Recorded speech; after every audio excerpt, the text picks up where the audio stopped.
এক গ্রামে রহিম নামে এক গরিব কৃষক থাকত।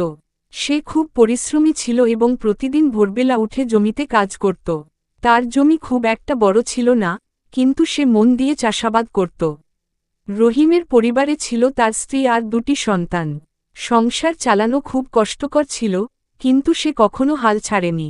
একদিন গ্রামের এক ধনী জমিদার ঘোষণা দিল, যে ব্যক্তি সবচেয়ে ভালো ফসল ফলাতে পারবে, তাকে আমি একটি বড় পুরস্কার দেব। রহিম এই সুযোগকে কাজে লাগাতে চাইল।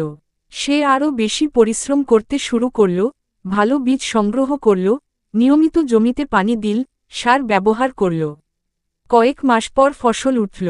রহিমের জমিতে ফলল সবচেয়ে ভালো ধানের ফলন। জমিদার খুশি হয়ে তাকে পুরস্কার দিলেন, কিছু জমি এবং কিছু টাকা। এরপর থেকে রহিমের ভাগ্য বদলাতে শুরু করল।